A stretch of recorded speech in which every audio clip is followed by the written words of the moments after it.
I love Canada. I do. If they would take me, I would move in a second. I would renounce my citizenship and move to Canada if they would take me. Canada is America's younger brother who says, okay, I'm not going to make the same mistakes as that overgrown, flatulent piglet that I grew up with. And Justin Trudeau is the Prime Minister of Canada. I like him because I love Canada, and he's better than anything we've got down here. I'm sure if you're a leftist and you live in Canada and you're on, you despise him. I get it. But try living with Nancy Pelosi, Chuck Schumer, and Joe Biden, you whiny Canadian bastards.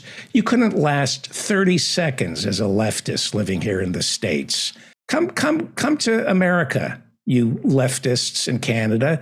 You'd be on your hands and knees begging Justin Trudeau to take you back. I'm sorry, Justin. And you know what Justin would say? He'd say, I'm sorry, too. In America, we have 5,000 words for I'm not sorry. I'm not sorry for anything in America, right? That's America. Like gun violence. We're not sorry for gun violence. There was another mass shooting at a school today. And you know what we say when we see another school shooting? Bring them up more. We want more.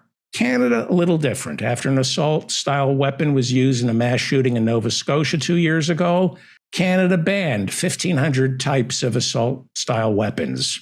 And this year, in response to mass shootings in Buffalo and Uvalde here in America, Trudeau introduced legislation banning handguns, and that went into effect on Friday, which means you can no longer buy a handgun in Canada. You can keep the ones you own, but you can't buy any more. See, they can pivot very quickly after a tragedy, especially when it comes to guns, because Canada doesn't have a constitutional right to bear arms.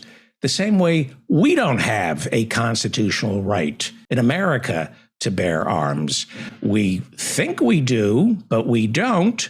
What we have is a gun industry that finances the Federalist Society, which handpicks Supreme Court justices who promise to misread the Second Amendment in order to guarantee the sales of more and more AR-15s will not be infringed in order to ensure at least one well-regulated school shooting per day here in America. Take me, Canada. Please, get me out of this hellhole.